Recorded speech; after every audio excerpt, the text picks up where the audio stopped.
Hello everyone. बच्चों, NEET 2024 का result जब 4 जून को डिक्लेयर हुआ था, तब से लेकर के री एग्ज़ाम होने की बात हो रही थी। आज पूरे 50 दिन बाद सुप्रीम कोर्ट ने अपना डिसीज़न दे दिया है कि नीट एग्ज़ामिनेशन दोबारा कंडक्ट नहीं किया जाएगा। Re NEET 2024 is not going to happen. Exam दोबारा नहीं होगा। ये सुप्रीम कोर्ट का आज का फाइनल वर्डिक्ट है। चीफ जस्टिस ऑफ इंडिया ने जब ये डिसीजन दिया तो किस ग्राउंड पे ये दिया, क्या बातें थी, ये जानना हमारे लिए बहुत ज़रूरी है।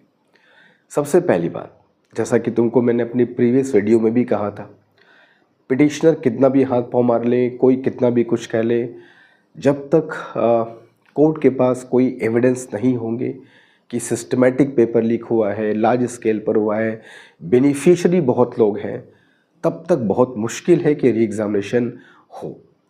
और फाइनली वही हुआ। जब सीजीआई ने डिसीजन दिया तो उन्होंने इस बात को कहा, 2-3 बातों को उन्होंने कहा, वो बात जानना हमारे लिए बहुत ज़रूरी है। जैसे उन्होंने कहा कि हमारे पास एविडेंस नहीं है कि ये जो पेपर लीक है सिस्टमेटिक फेल्योर है, सिस्टमेटिक लीकेज हुआ है पेपर का, और बहुत लार्ज स्केल पर है, इसका भी कोई एविडेंस नहीं है। नंबर ऑफ बेनिफिशियरी स्टूडेंट भी काफ़ी कम बताए जा रहे हैं। और जो उन्होंने एक बात और कही कि अगर हम री एग्ज़ामिनेशन की बात करते हैं, 23 लाख बच्चों ने एग्ज़ाम दिया था और सारे बच्चों के लिए फिर एग्ज़ामिनेशन कराना ये सही नहीं होगा, क्योंकि बहुत से बच्चे हैं जिन्होंने बिना अनफेयर मीन्स के ऑनेस्टली मेहनत करके मार्क्स पाए हैं। तो कई ग्राउंड्स पे ये बात कही गई कि री एग्ज़ामिनेशन होना सही चीज़ नहीं है। अब हाँ, इसमें एक बात और है कि जो फिजिक्स का एक क्वेश्चन था जिसको लेकर काफ़ी डिस्कशन हो रहा था, उस क्वेश्चन पे भी आईआईटी दिल्ली से जवाब मांगा गया था और उनसे इसका करेक्ट आंसर पूछा गया था। तो उसमें भी कहा गया है कि जो ऑप्शन नंबर 4 है वो करेक्ट आंसर है। उन्होंने एक बात बहुत अच्छी कही जो पर्सनली मुझको बहुत अच्छी लगी कि एनसीईआरटी पुरानी और नए में क्या दिया है इससे कोई मतलब नहीं है। फॉर एग्ज़ाम्पल, किसी बच्चे ने एनसीईआरटी नहीं पढ़ी, उसने चीज़ों को अच्छे से पढ़ा, तो हमें एनसीईआरटी की बेस पे आंसर न दे करके हमें बाय प्रिंसिपल सही आंसर क्या होना चाहिए उसके आधार पे हमको मार्क्स देने चाहिए। ये बहुत सही बात है। जो आंसर सही है हम उसी को सही मानेंगे, उसके आगे उसके पीछे जो भी रीज़न हो, जिस वजह से भी उसमें प्रॉब्लम हुई है, उसकी बात ख़त्म करते हैं। नई एनसीईआरटी में क्या था, पुराने एनसीईआरटी में क्या था, इस बात को ख़त्म करते हैं। बाय प्रिंसिपल जो चीज़ सही है वो सही है। अच्छा, अब इस वजह से कुछ बच्चों के रैंक्स बदल सकते हैं, तो हो सकता है कि रिवाइज्ड रिज़ल्ट रैंक के हिसाब से फिर हमारे सामने आए कुछ दिनों के बाद। देखते हैं आगे क्या होगा।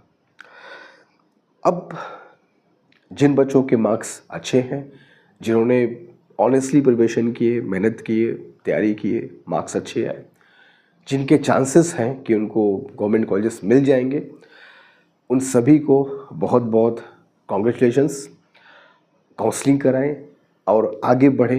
जो हुआ उसको बोल करके, जैसे भी हुआ, एक टफ टाइम था सारे बच्चों के लिए, ठीक है। बट सबसे बड़ी बात उन बच्चों की जिनके मार्क्स तो अच्छे आए हैं मगर रैंक्स बहुत ज़्यादा आ गए, जिनकी वजह से उनको कॉलेज नहीं मिल पा रहे।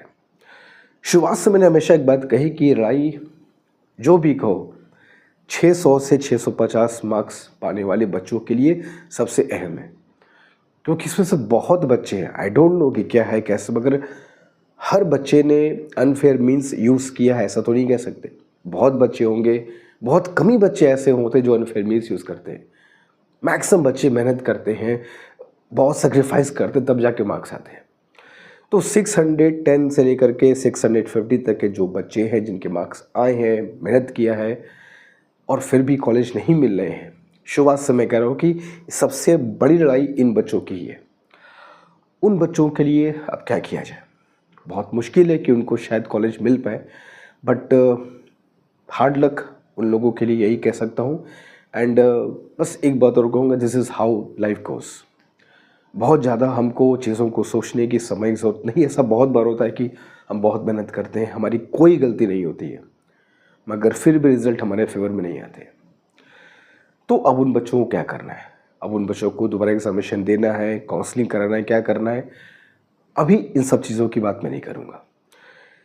ठीक है, थोड़ा सा डिसअपॉइंटिंग है उन लोगों के लिए जिनको लग रहा था अगर अनफेयर मीन्स के वजह से रैंक्स में इतना बूस्टअप हुआ है तो अगर दोबारा एग्ज़ाम होगा तो शायद सब कुछ साफ हो जाएगा, बट नहीं हुआ, शायद ऐसा नहीं है, तो हम उसको क्या कर सकते हैं, उसको एक्सेप्ट करना पड़ेगा, जैसे है वैसे उसको एक्सेप्ट करते हैं। बट जैसा कि मैंने पहले कहा कि अभी एग्ज़ामिनेशन अब आगे क्या करना है, 2025 में दोबारा एग्ज़ाम देना है, काउंसलिंग कराना है, अभी हम लोग इस पर एक सेपरेट वीडियो में बात करेंगे, अभी मैं इस चीज़ों में बात नहीं करना चाहता हूँ। तो पहले जो भी है, जैसा भी है, उसको पहले एक्सेप्ट करें, अपने आप को पहले स्टेबल कर लें। मेंटली हम लोगों ने बहुत झेला है पिछले अप्रॉक्सीमेटली 2 महीनों में, अब थोड़ा सा स्टेबल हो जाके सोचना है कि हमारे पास आगे रास्ता क्या है। एक मुश्किल दिन है बहुत बच्चों का, बहुत कैंडिडेट्स का, जिन्होंने बहुत अच्छे से मेहनत किया, अपने कई साल बच्चों ने दिए इस पे, बहुत बच्चों के सेकेंड ड्रॉप है, 3 बार ड्रॉप लिया है, तब जाके वो अपने इस मार्क्स तक पहुँचे। बट जैसा कि मैंने पहले कहा कि this is how life goes. कभी कभी हमें उन सब चीज़ों को एक्सेप्ट करना होता है जिसके पीछे हमारा कोई रोल नहीं होता, हमारी कोई गलती नहीं होती है। But one thing I will make you sure कि जब भी हम इससे बाहर आएंगे, it will make you a better person. चीज़ों को हमने देखा, सीखा, बहुत कुछ लर्निंग्स मिली, and it will make us even better person. तो आज की वीडियो में सिर्फ इतना ही। बहुत डिसअपॉइंट होने की, बहुत परेशान होने की ज़रूरत बिल्कुल भी नहीं है। रास्ते बहुत हैं, टाइम बहुत है, हम लोग बेस्ट पॉसिबल चीज़ करेंगे अपने लिए, और कभी भी ये नहीं सोचेंगे कि अब मेरा कुछ नहीं हो सकता, ऐसा मन में ख्याल नहीं लाना है। जब तक अंतिम दिन है तब तक बहुत कुछ हो सकता है, ठीक है। तो जैसा कि मैंने पहले कहा कि एक सेपरेट वीडियो में बात करूंगा कि अब आगे क्या करना चाहिए, हम कैसे अपने आप को मैनेज करें, कैसे अपने आप को प्रिपेयर करें, काउंसलिंग कराएं कि फिर गो फॉर 2025, और वहाँ पर भी होगा तो क्या ही सीन होगा, क्या एग्जामिनेशन पैटर्न में चेंज होंगे, सब बात की बात है, will talk about it. But for now be strong and be happy, that's it. Thank you so much.